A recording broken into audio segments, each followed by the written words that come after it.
Hi friends, మేమైతే మా అక్క కూతురు హాస్టల్లో ఉంటే చూడడానికి అయితే వచ్చాను ఊరి నుంచి. అంతా అమ్మాయి హాస్టల్లో ఉండేది. ఈ సంవత్సరం 6th క్లాస్ చదువుతుంది. తినడానికి అని చెప్పి వాళ్ళ అమ్మ స్నాక్స్ అన్ని తీసుకొచ్చి ఇచ్చింది. ఇంటికైతే వచ్చేసాము.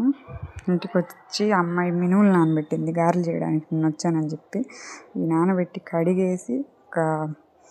కడిగి రుబ్బడం స్టార్ట్ చేసింది. రుబ్బుతా ఉంది. రుబ్బి అది ఊడిపోను, బెగ్గొట్టుకోను, ఊడిపోను, పిడి ఊడిపోను, మళ్ళీ బెగ్గొట్టను. ఎంత కష్టపడుతుందో మా అక్క. నేను వచ్చానని చెప్పేసి ప్రేమగా చేద్దామని అవన్నీ చేస్తూ ఉంది. ఇది చేసి మిక్సీకి వేస్తే అయిపోద్ది కదా అక్క అంటే, మిక్సీకి వేస్తేనేమో టేస్ట్ రాదు, దీనికి వేస్తే టేస్ట్గా ఉంటాయి అని చెప్పేసి ఇంత కష్టపడి చేస్తుంది. అక్క ప్రేమ అంటే అట్టా ఉండిద్ది. మరి నేను కానీ ఆయమ్మ వచ్చిందనుకో ఏదో ఒకటి లెక్క అని చెప్పేది మిక్సీకి వేసి మామూలుగా చేస్తా. ఆయమ్మ అయితే శ్రద్ధ తీసుకొని నేను వచ్చినాక నానేసింది. ఫైనల్గా అయితే కష్టపడి పిండి అయితే రెడీ చేసింది. పక్కన పెట్టేసి ఇంకా చికెన్ కడగడం మొదలుపెట్టింది. 1-2 సార్లు చికెన్ కడిగి దేవి పక్కన వేసుకొని దాన్ని ఇంకా స్టార్ట్ చేస్తుంది.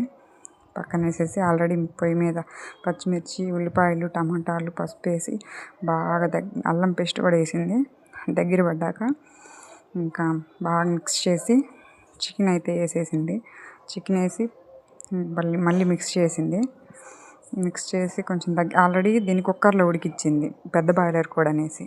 ఆల్రెడీ దగ్గర పడింది కాబట్టి ఇంకెమ్మటే పసుపు, ఉప్పు వేసేసుకుంది కాబట్టి ఇప్పుడు కారం వేస్తుంది. 2 స్పూన్లు కారం వేసింది. మళ్ళీ ఇప్పుడు దాన్ని మిక్స్ చేసి బాగా కలిపెట్టి ఇప్పుడు ఇంకా అయిపోయింది. కొంచెం దగ్గర పడింది కాబట్టి ఆల్రెడీ ఇందాక ఉడికిందని చెప్పాను కదా, అందుకని 2 చుక్కలు నీళ్ళు పోసింది. బాగా కొంచెం గుజ్జు కోసం, గారెలు నంచుకోవాలంటే గుజ్జు ఉండాలి కదా, అందుకోసం. అయిపోయింది. దీన్ని ఉడికిందాన్ని ఇంకెంతసేపు ఉడికిస్తారని చెప్పి సరిపోద్దులే అని అనుకున్నాం. ఉడికింది. దాంట్లో ధనియాలు పొడి వేద్దామని చెప్పి ధనియాలు పొయ్యి ముట్టించి ఇంకో గ్యాస్ మీద ధనియాలు పెట్టి దాని మీద ధనియాలు వేపుతుంది. ధనియాలు మొత్తానికి వేసిన తర్వాత మిక్సీకి వేసి అల్లము, చిన్నుల్లిపాయలు, కొబ్బరి మిక్సీకి వేసి మొత్తం పొడి అయితే చేసింది. దాని చికెన్లో 3 స్పూన్లు, 1 స్పూన్ వేసింది. అది చాలదని చెప్పి 2 స్పూన్ వేసింది. మళ్ళీ కొంచెం వేసింది. కొంచెం వేసి ఇప్పుడు సరిపోద్దులు అనేసరికి పక్కన నేను స్పీచ్ ఇస్తూ ఉన్నా, అంతేయి అని. ఇంకా అది వేసేసి కలిపెట్టి బాగా దగ్గరికి వచ్చింది. అందుకని చికెన్ మసాలా వేయాలా వద్దని ఆలోచిస్తుంటే వేయమని చెప్పేసరికి ఇంకొంచెం చికెన్ మసాలా వేసింది. ఇంకా మొత్తానికి చికెన్ అయితే రెడీ అయిపోయింది. ఫైనల్గా కొత్తిమీర అయితే వేసేస్తుంది. కొత్తిమీర వేసేస్తే మనం న్యాచురల్గా ఉండే చికెన్ అయిపోద్ది.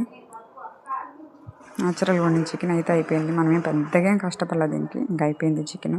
దీన్ని పక్కన పెట్టి గారెల కోసం ఇంకా రెడీ చేసినాం కదా పిండి, ఆ గారెలు అయితే చేయాలి. ఆ గారెలు దానికి వెళ్తున్నాను ఫ్రెండ్స్. బాయ్.